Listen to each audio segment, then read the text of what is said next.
Histoire vraie. Mon père, un immigrant, cet homme africain venu pour le rêve américain, qui a travaillé dur pour se construire sa belle vie, rêvait d'une retraite paisible dans sa terre natale, Enugu, au Nigeria. Mais ce rêve n'était qu'un début. Pendant qu'il travaillait, il faisait construire une maison de rêve à Enugu, au Nigeria, un endroit paisible où il rêvait de finir ses jours, dans la tranquillité. En 2017, il a pris une grande décision. Retourner vivre sa pension dans son pays natal, proche de ses frères, de ses racines et de la terre qu'il a vue naître. Il recevait environ $5 000 chaque mois entre sa pension de retraite et sa sécurité sociale. Nous étions fiers de lui, très fiers. Et nous avons tous soutenu sa décision, celle de s'offrir enfin sa vie de rêve. Il s'est envolé de New York pour le village d'Enugu. Et nous gardions le contact, par téléphone, par appel vidéo, et tout allait bien. En 2017, il quittait New York pour retourner à son bercail, à Enugu. En 2020, il fit une crise cardiaque, là, à Enugu. Mais selon lui, tout allait mieux. Nous n'avons jamais compris pourquoi il refusait de revenir se faire soigner en Amérique. Mais, puisqu'il disait aller mieux, nous avons laissé faire. À la fin de 2021, quelque chose avait changé. Les appels restaient sans réponse. Et quand quelqu'un décrochait, c'était ma tante Joséphine, la sœur de mon père. Elle disait souvent « Je suis en bas des escaliers. Une fois monté, je te passerai ton père au téléphone. » Mais il n'y avait jamais de suite. Alors je commençais à me poser des questions. Qu'ai-je fait de mal, Seigneur? Pourquoi mon père ne veut-il plus entendre ma voix? J'ai choisi la prière. Je priais, sans cesse. Je demandais au Saint-Esprit de me guider. Il m'arrivait parfois de rêver la nuit, des rêves étranges, sombres, pas positifs. Et un jour, le Saint-Esprit m'a parlé clairement.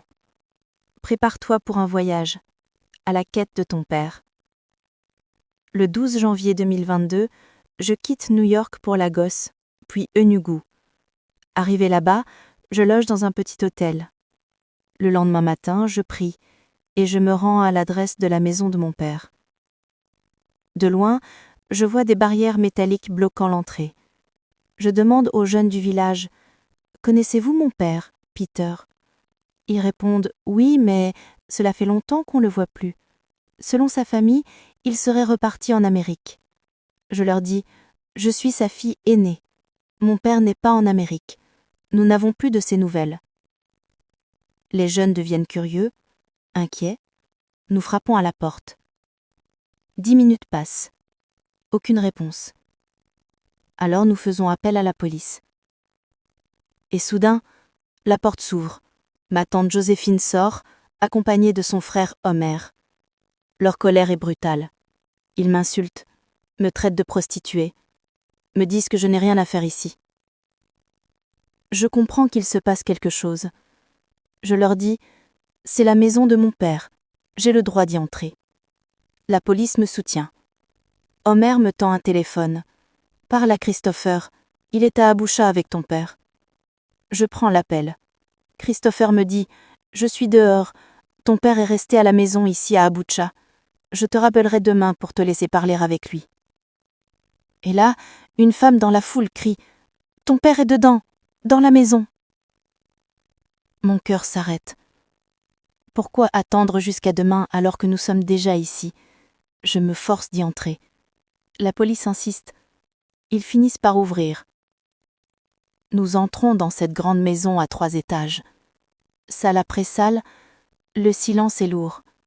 Et puis, dans une pièce, une odeur de mort, de la poussière, des toiles d'araignée, et dans un coin, mon père, allongé par terre, sous un vieux matelas sale, les cheveux longs, les ongles démesurés, la bouche desséchée. Je m'approche doucement. « Papa, tu me connais? » « Oui. »« Papa, tu m'aimes? » « Oui. »